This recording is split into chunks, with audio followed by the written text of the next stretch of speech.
दोस्तों यार सबसे पहले ये प्रूफ देख लीजिए कि मेरा जो ब्लॉग पोस्ट है ना वो यहाँ पे गूगल की फास्ट पेज पे रैंक कर रही है। यहाँ पे प्रूफ देख लीजिए, आपके आंखों के सामने मैं प्रूफ रख रहा हूँ। सबसे पहली बात, इसके अंदर अगर आप जाके देखोगे ना सिर्फ और सिर्फ 2 आर्टिकल है। मतलब कि आप समझ सकते हो कि only and only 2 article publish करने के बाद ही मैंने यहाँ पे ऐसा काम किया हूँ जिसके थ्रू मेरा ब्लॉग साइट यहाँ पे गूगल की फास्ट पेज पे रैंक करी है। ओके हे गाइस, कैसा आप सब, उम्मीद है कि आप बहुत खुश होंगे। तो आज की ये जो वीडियो है थोड़ा सा अलग टॉपिक के ऊपर है, जिनसे लोग बिल्कुल बिगिनर हो as a blogger, as a web developer, कि आपको कुछ मालूम नहीं है, आपको कुछ अंदाजा नहीं है कि कैसे ब्लॉगिंग किया जाए। बट आपने सुना होगा कि बहुत सारे ब्लॉगिंग से बहुत सारे पैसा आता है, बहुत सारे मिलियनियर ब्लॉगर्स भी यूट्यूब पे वीडियोस डालते रहती है। तो मैं अपने हिसाब से बताऊंगा कि मेरे पास ना कोई कंप्यूटर है ना कोई पीसी है, सिर्फ एक मोबाइल फोन के थ्रू मैंने यहाँ पे ब्लॉग स्टार्ट किया हूँ। विद इन 7 डेज मेरा पोस्ट फास्ट पेज पे रैंक कर रहा है, गूगल की फास्ट पेज पे। समझ सकते हो कि फास्ट पेज पे रैंक करना इतना आसान नहीं होता है। तो मैं उसी स्ट्रेटेजी आप लोगों के साथ शेयर करने वाला हूं कि अगर आपने बहुत दिन से यहाँ पे मेहनत करी हो, आपका पोस्ट इंडेक्स भी नहीं हो रहा है, आपका पोस्ट यहाँ पे फास्ट पेज पे शो तो दूर की बात है, बट आपका पोस्ट इंडेक्स भी नहीं हो रही है, तब भी इस वीडियो को कंप्लीट देख लीजिए, आपको इसका भी सोल्यूशन मिल जाएगा कि पोस्ट को इंडेक्स क्यों नहीं हो रही है। ठीक है, तो चलिए आगे बात करते हैं। तो फर्स्टली आपको क्या करना है कि आपको लगातार 7 दिन तक रिसर्च करनी है। आपकी नीच को फाइंड आउट कर लीजिए कि कौन सी नीच पे हम काम कर सकते हैं, कौन सी नीच पे काम करने के लायक है हम, उसको फाइंड आउट कर लीजिए। उसके बाद आप रिसर्च कीजिए।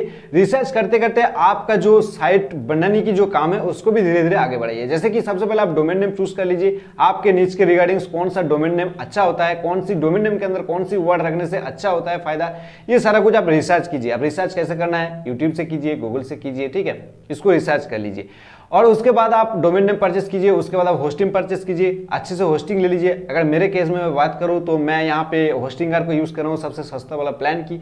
और उसके बाद जैसे आपने धीरे धीरे सीखते जाओ और साथ ही साथ आप अपनी वेबसाइट को कस्टमाइज करते जाओ। यहाँ पे कस्टमाइज करने का सबसे पहला जो स्टेप है, आपको सबसे पहले थीम चूज करना है। कौन सा थीम मैं यूज कर रहा हूँ, ये है कलर मार्क, जो कि फ्री वाला थीम है। चाहे तो आप भी इसको यूज कर सकते हो, या फिर आप चाहे जो भी थीम बढ़िया लगता है जो कि लाइट वेट थीम है उसको आप यूज कर लीजिए। क्योंकि हेवी वेट थीम को आप यूज करेंगे तो वेबसाइट या फिर ब्लॉग पोस्ट लोड होने में टाइम लेगा और उससे क्या है कि आपका जो रैंकिंग है वो घट जाएगा। तो इसलिए आपको जो है लाइट वेट थीम चूज करना है, उसके बाद उसको धीरे धीरे सजाते रहना है, उसको कस्टमाइज करते रहना है। ठीक है, अब कस्टमाइज वगैरह वगैरह कैसे करनी है उसके ऊपर अगर आपको वीडियो चाहिए तो मेरे को कमेंट सेक्शन में कमेंट कीजिए, मैं आप लोगों के साथ शेयर करने वाला हूँ। अब देखिए यहाँ पे वर्डप्रेस के अंदर कस्टमाइजेशन करने की इतना कुछ जरूरत नहीं है, क्योंकि वहाँ पे सारा कुछ जो बाय डिफॉल्ट दिया ही रहता है। सिर्फ आपको जो सैंपल पोस्ट को डिलीट करना है और अपना जो पोस्ट है उसको पुश करते रहना है, अभी पब्लिश मत करना। ठीक है, मैं आपको आगे बताऊंगा कि पब्लिश कब करना है। तो यहाँ पे सबसे पहला काम आपको क्या करना है, जो भी सैंपल चीज है उसको डिलीट मार देना है। उसके बाद आपको पेजेस क्रिएट करना है। कौन कौन सी पेजेस, जो इंपॉर्टेंट पेजेस है 3 पेजेस, जैसे कि अबाउट अस हो गया, कॉन्टैक्ट अस हो गया एंड प्राइवेसी पॉलिसी हो गया। आप चाहे तो और भी 2 पेजेस बढ़ा सकते हो, जैसे कि टर्म्स एंड कंडीशन की और साथ ही साथ जो है डिस्क्लेमर की, ये पेजेस आप जोड़ सकते हो। बट जो भी पेजेस पे आप चीजें लिखेंगे उसको जो है रीडेबल होना चाहिए। ऐसा नहीं कि बहुत सख्त वर्ड वहां पे आपने डाल दिया हो, थोड़ा सा नॉर्मल सा वर्ड में आप उसको लिखिए ताकि लोग जो है आसानी से आराम से उसको पढ़ सकते हैं। ठीक है, रीडेबल आप इन सारे पेजेस को क्रिएट कर लीजिए। उसके बाद आप आपके हिसाब से आप चूज कर लीजिए कि हमारे ये जो पोस्ट होने वाला है अभी के लिए बेसिक कौन कौन सी कैटेगरीज आ सकती है, इन मेरे साइट पे कौन कौन सी कैटेगरी की पोस्ट आएगी। तो कम से कम 3-4 कैटेगरी भी आप सिलेक्ट कर लीजिए, उसके बाद आप उसको सेट कर दीजिए। पूरा का पूरा सेट हो जाने के बाद आपको सबसे पहला काम क्या करना है, आपकी फास्ट ब्लॉग पोस्ट को पब्लिश करना है, पोस्ट करना है। देखिए पब्लिश करने से पहले आपको क्या करना है, फास्ट ब्लॉग पोस्ट को लिखने से पहले, आर्टिकल को लिखने से पहले आपको सबसे पहले कीवर्ड फाइंड करना है, जो भी आपका मेन कीवर्ड होगा जिसके ऊपर आपका दम है कि हम इसमें लिख सकते हैं। क्योंकि आप अगर पहली पोस्ट बहुत तगड़े लिख देते हो ना तो गूगल को ये पता लगेगा जब वो क्रॉल करेगा, जब वो इंडेक्स करेगा कि हाँ ये जो बंदा आया है काम करने के लिए मतलब ये हक रखते हैं, इसके अंदर काबिलियत है, ये काम कर सकता है आगे। ठीक है, तो इसलिए फास्ट पोस्ट आप बढ़िया से बढ़िया लिखने की कोशिश कीजिए। अब बढ़िया से बढ़िया का मतलब ऐसे नहीं कि हम एक ही बात को घुमा फिरा के जो भाई 2000-2500 वर्ड की यहाँ पे पोस्ट बना देगा, ऐसा नहीं है। जो भी चीजें आपके अंदर है अपने भाषा में उसको लिखना है। आप उसको लिखने के बाद उसका H1, H2 पैराग्राफ ये सारा कुछ सिलेक्ट कीजिए। एंड अगर आपने कुछ फोटोज लगाना चाहते तो फोटोज भी लगाइए, बट फोटोज का जो साइज है उसको 10 KB 12 KB से ज्यादा मत कीजिए। मैं भी इसको किया हूँ और मोबाइल से, मतलब मैं सारी चीजें मोबाइल से ही किया हूँ यार। अगर आप लोगों को भी जानना है कि कैसे मोबाइल से मैं ब्लॉगिंग करता हूँ, मैं आप लोगों को लाइव प्रूफ दिखाऊंगा कि कैसे मैं मोबाइल से ब्लॉगिंग करता हूँ, कैसे मैं पोस्ट वगैरह लिखता हूँ, कैसे करता हूँ। ठीक है, कैसे मोबाइल से ये इमेज को रिसाइज करता हूँ, सारा कुछ मैं आप लोगों के साथ आने वाला टाइम पे शेयर करने वाला हूँ। वाले ये वीडियो थोड़ी सी लंबी हो रही है, इस वीडियो को कंप्लीट देख लीजिए, आपको बहुत हेल्प मिलेगा। क्योंकि मेरे को हेल्प मिला है, मैं विद इन एक हफ्ते के अंदर यहाँ पे मैं पोस्ट को फर्स्ट पेज पे रैंक करवाया हूँ, तो समझ सकते हो कि मैं कितना काम किया हूँ इस ब्लॉग साइट के ऊपर।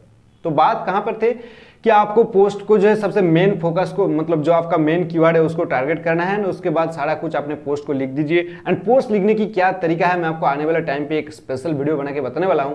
बट यहाँ पे फिलहाल के लिए आप समझ लीजिए कि आपका जो मेन कीवर्ड है उसको ज्यादा यूज नहीं करना है, उसके साथ साथ सपोर्टिंग कीवर्ड या फिर हेल्पिंग कीवर्ड उसको भी लगाना है, ताकि अगर इन कीवर्ड पे अगर आपका ब्लॉग पोस्ट रैंक ना करे तो हो सकता है कि सपोर्टिंग कीवर्ड पे आपका ब्लॉग पोस्ट रैंक कर जाए। क्योंकि एक पोस्ट जैसे रैंक हो जाता है ना, तो बहुत सारे कीवर्ड भी रैंक हो जाता है, बहुत सारे अलग अलग कीवर्ड के थ्रू आपके पोस्ट के ऊपर ट्रैफिक आना स्टार्ट हो जाता है। तो यहाँ पे आपको हेल्पिंग कीवर्ड भी डालना है, सपोर्टिंग कीवर्ड भी डालना है, और मेन जो कीवर्ड है उसको ज्यादा यूज नहीं करना है। एग्जाम्पल के लिए मैं आपको बता दूंगा, अगर आपका 100 वर्ड का आर्टिकल है तो आप उसके अंदर आपकी मेन कीवर्ड को 2 या 3 बार यूज कीजिए। अगर आपका 1000 वर्ड का आर्टिकल है तो आप अपने मेन कीवर्ड को ज्यादा से ज्यादा 5 से 6 बार यूज कीजिए, उससे ज्यादा नहीं है, तो इससे स्पैमी हो जाएगा।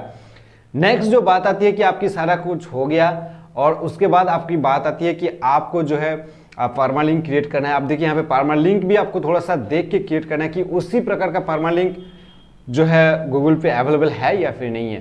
ठीक है, तो इस चीज को थोड़ा सा दिमाग में लगा कि परमालिंक को चेक भी कर सकते हो कि परमालिंक जो है कॉपीराइट हो रही है कि या फिर नहीं है, बाद में ये हम चेक कर लेंगे पब्लिश करने से पहले। तो परमालिंक क्रिएट कर दीजिए, उसके बाद आप इसको कैटेगरी दीजिए कि कौन सी कैटेगरी का ये पोस्ट है, क्योंकि आपने पहले से कैटेगरी क्रिएट करके रखे थे। और साथ ही साथ आपको क्या करना है, इसको कीवर्ड डालना है इसके अंदर।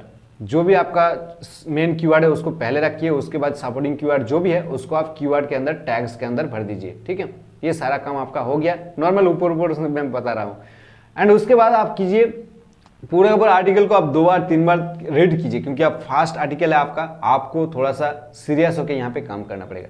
तो आपने 2-3 बार इसको रीड कीजिए, कहीं गलती नहीं हुआ, कुछ वर्ड्स मिसस्पेलिंग जो कुछ नहीं हो गया है। ठीक है, चाहे आपका हिंदी पोस्ट है चाहे आपका इंग्लिश पोस्ट है, जो भी है उसको आप पूरा का पूरा पढ़ के आप आराम से जो कॉन्फिडेंस आपके अंदर आ जाएगा कि जी भाई ये सारा कुछ मेरा सही है, तब आप तुरंत उसको कर दीजिए पब्लिश। एंड पब्लिश करने के साथ ही साथ आप जो है उसको कीजिए इंडेक्स के लिए अप्लाई, मतलब आप जो है XML फाइल के थ्रू उसको इंडेक्स करने की कोशिश कीजिए। अब जैसे आप उसको, क्यों मैं आपको बता रहा हूँ कि बहुत सारे लोग ये कहते हैं कि आप इंडेक्स बाद में कीजिए, 7, 8, 10 पोस्ट डालने के बाद आप इंडेक्स कीजिए। अगर आपका कोई गलती रहेगा ना उसके अंदर तो आपको पता चल जाएगा, गूगल आपको बता देगा कि आपका इस जगह गलती है, इसलिए आपका पोस्ट इंडेक्स नहीं हो सकती है।